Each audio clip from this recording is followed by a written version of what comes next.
There's a chance, however faint, that Liverpool Football Club could be crowned Premier League champions this Sunday, as they travel to the King Power Stadium to take on Leicester City. It would be a dramatic climax, the kind of twist the beautiful game so often delivers when least expected. And yet, if we're honest, the more likely scenario is that the celebrations will need to be put on ice for just a little while longer. Give us a like and subscribe to the channel. What's become clear, though, is that this Liverpool side is on the verge of completing something truly special. Under the stewardship of Arne Slot, a manager who stepped into the enormous shoes left behind by a modern-day icon, the team has quietly and confidently reasserted itself among the game's elite. With only a handful of matches remaining, they find themselves tantalizingly close to reclaiming English football's most coveted title. It's been a campaign full of character, of resilience, of unrelenting belief, and yet, oddly, not without its critics. In recent weeks, murmurs of discontent have emerged. There are those who say the performances have dipped, that the team looks tired, perhaps a little unsure. Some of that criticism may be fair, at least in part. But football, as ever, is a game of fine margins. Not long ago, Liverpool were sitting comfortably at the summit of both the Premier League and the Champions League. They were playing with style, purpose, and an intensity that few sides in Europe could match. Pundits spoke of them in superlatives, fans dreamed openly of another famous double. But then came the setbacks, a heartbreaking exit at the hands of PSG, losses to Newcastle and Fulham, and a Carabao Cup final that fell frustratingly short of expectations. To lose to Paris Saint-Germain on penalties is no disgrace. It was a match of high drama, played on the edge, and decided by the thinnest of threads. In the Carabao Cup final, they lacked cohesion, looked a little flat, and failed to match the occasion. Against Fulham, they conceded goals through elementary defensive mistakes, lapses in concentration that proved costly. Even in victory against West Ham, there were moments of vulnerability, especially in the second half. But this, too, is football. Even the greatest sides, the most finely tuned machines, have moments when the engine stutters. It is not weakness, it is reality. The nature of a long, demanding campaign is such that fatigue, injuries, and form can fluctuate. Even the finest players, those we so often consider superhuman, are bound by the same limitations as the rest of us. They're human. And humans falter. Yet, even with all of that considered, Liverpool have won 5 of their last 6 Premier League matches. That statistic alone speaks volumes. In the midst of scrutiny, amidst all the noise, they have found ways to win. That is the mark of champions, not just how a team performs when everything is going well, but how it responds when the tide turns against them. Today's game is analysed like never before. Every movement, every pass, every decision is broken down and examined under a microscope. Football never sleeps, it's discussed, debated, and dissected around the clock. It's easy to forget, in that relentless cycle of judgment, just how far this Liverpool team has come in such a short space of time. At the beginning of the season, with a new manager at the helm and several new faces bedding into the squad, expectations were modest. A top 4 finish would have been viewed as a solid return. A season of rebuilding, laying foundations, finding identity again. But Arne Slot had other ideas. Quietly, confidently, he has instilled belief. His side has played with conviction and purpose, and they've shown an adaptability that's essential at the top level. And all of this has been achieved without the luxury of a full pre-season with the entire squad. Slot didn't have the time to build gradually, he had to hit the ground running. And yet, here they are, within touching distance of glory. The summer ahead promises to be a significant one. Reinforcements are expected, fresh legs to complement the existing core, and with that, even higher expectations. The foundation is already strong. What comes next could elevate Liverpool once more into a dominant force, not just domestically, but across Europe. There is a sense, a feeling, that something is building. That this season is not the end of a story, but the beginning of a new chapter. Liverpool are not just aiming to reclaim the top, they are positioning themselves to stay there. To dominate. To build an era, not just a moment.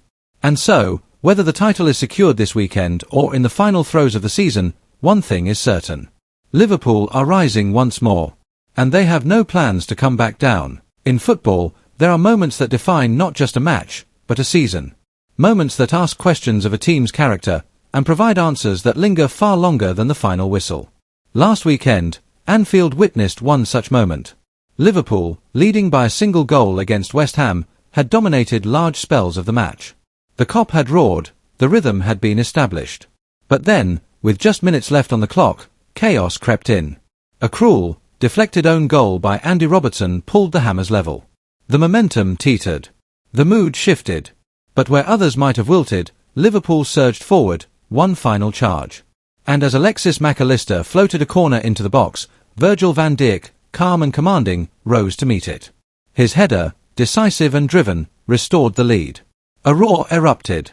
Relief and belief, in equal measure. Another 3 points secured.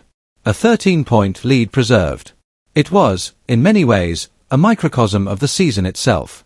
Full of challenges. Moments of vulnerability. But also, resilience. Spirit. Refusal to accept anything less than victory. For Diogo Jota, speaking in the lead-up to Sunday's visit to Leicester, it's this very mindset that now separates those who compete and those who triumph. We're getting to the stage now, he said, where performance is secondary. It's about results. About getting the job done. He speaks with the quiet authority of someone who has seen both sides of the game this season, the elation of goals and wins, and the frustration of time spent in the treatment room. Injuries have interrupted his campaign, but not his determination. I think we've played good football for most of the season, Jota continues. But now, it's about mental strength. Everyone's had a tough season in some way, physically, yes, but mentally more than anything. There's been a lot of matches, intense ones, and for those of us coming back from injury, the demands are just as great. But that's where the mindset matters. The ability to focus, to prepare, to believe, even when you're not quite at 100%. He's not wrong. At this stage of the season, every match carries the weight of a final. Every point has the power to shift a title race. And for Liverpool, the equation is simple, 6 points. That's all they need. 2 wins from the remaining fixtures will secure the Premier League title. But football doesn't hand out prizes for potential. It rewards those who finish the job. Now, we've got a full week between matches, Jota adds. That helps massively. We can prepare properly, mentally, physically, tactically. There's time to breathe, to reset, and to give absolutely everything. That's what we'll do. Every game from now on is a final. The next stop on this journey is the King Power Stadium, a ground that has hosted some magical nights in recent Premier League history. This Sunday, it could be the scene of another. Should Liverpool win, and should Arsenal drop points earlier in the day, the title could be mathematically sealed. It would be a staggering achievement for Arne Slot, a man who, when he took over, was entering a job few would envy, replacing a legend. But far from being overwhelmed, the Dutchman has instilled a quiet confidence. A clarity of purpose. His ideas were clear. The players bought in. And the results began to follow. There's no magic trick, Jota says plainly. It's just hard work. From the very beginning, the manager made it clear what he wanted. And we followed him. That trust, that unity of purpose, has been the cornerstone of Liverpool's campaign. The early results helped massively, Jota adds. They gave everyone belief, not just us as players, but the whole club. The fans, the staff, even the manager himself. Confidence grew. But it's not just about tactics and training ground routines. It's about learning, adapting, growing into the role, and thriving within it. I'm sure he's learned a lot, Jota reflects. We all have. It's been a tough, long season. But if he can guide us to a title in his first year, well, that says a lot about what the future might hold. Indeed, there's a quiet optimism at Anfield. One that goes beyond this season. A belief that what's being built now, this structure, this system, this squad, is the foundation for more. For something lasting. It's already exceeded expectations, Jota admits. Most people, at the start, would have taken a top 4 finish with a new manager and a squad in transition. But here we are, within reach of the title. And yet, as is quick to point out, nothing is certain until it's secured. Until the job is finished, none of this matters, he says. We've got to finish the job. That's the only thing that counts. There's no bravado in his tone. Just calm determination. A sense of focus. And perhaps that's what has set this Liverpool side apart, not just their ability, but their belief. Their refusal to be shaken. Their drive to keep going. As they prepare for the final stretch, for the last handful of matches, the message is clear. Play every game like it's a final. Stay grounded. Stay united. Finish the job. Liverpool are on the brink of greatness once again. And they know, better than anyone, that greatness demands everything. As the summer approaches and the footballing world prepares for another frenzied transfer window, the attention at Anfield has quietly shifted behind the scenes. On the pitch, the Reds continue their pursuit of silverware, but off it, the wheels are already in motion for what promises to be a pivotal summer in shaping the club's next chapter. Liverpool, having kept a relatively conservative financial approach last summer, are widely expected to be far more assertive this time round. The squad is strong, no question. But there is a growing recognition that to take the next step and ensure lasting success under Arne Slot, targeted reinforcements will be essential. And leading that list of priorities, a new centre-forward, a striker, a finisher, a true number 9. Throughout the season, Slot has demonstrated a flexible approach to his attacking options, rotating between Darwin Núñez, Diogo Jota, Cody Gakpo and others in that central role. But there's an emerging consensus within the club's inner circle. The time has come to identify and secure a consistent, first-choice frontman to spearhead Liverpool's attack. Naturally, any search for a top-level striker brings familiar names into the conversation.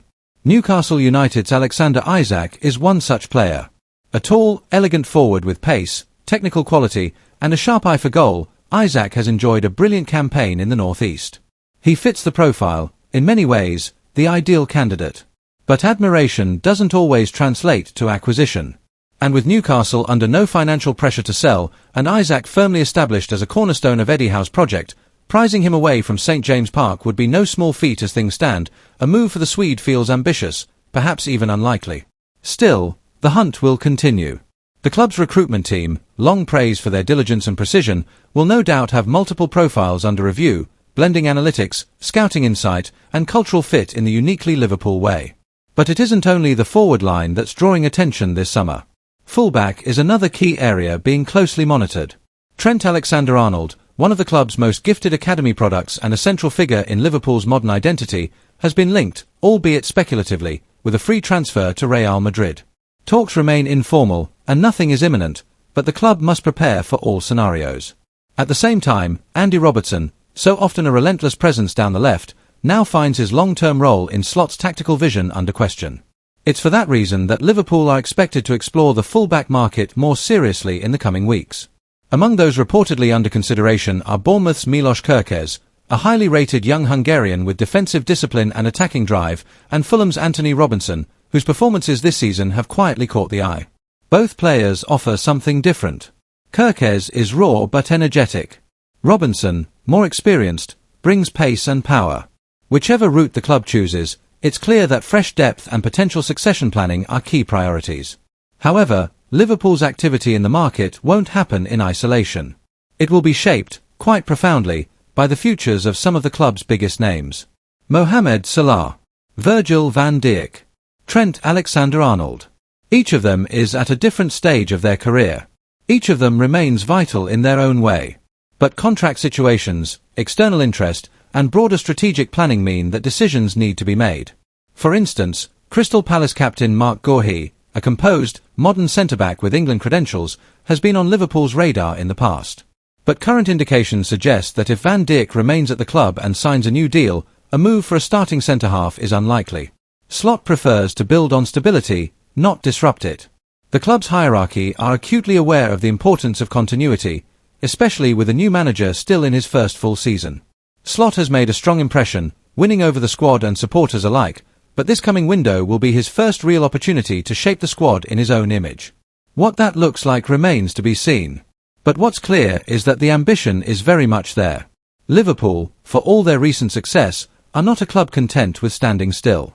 They recognise the need to evolve, to adapt, and to stay ahead of the curve. And that means refreshing the squad intelligently, not recklessly. There will likely be departures. Some high-profile, others more subtle. But for every exit, there will be an opportunity. For new signings to arrive. For emerging talents to step forward. For the next phase of this Liverpool side to take form. So, what's top of the Reds' transfer agenda? A striker, undoubtedly. Reinforcements at fullback, likely. But above all, maintaining the spine of the team, keeping those leaders, those culture setters, those players who understand what it means to wear the shirt. Because at Liverpool, it's never just about the next game. It's about the bigger picture. The future. And ensuring that when the next chapter begins, the club is ready, not just to compete, but to conquer.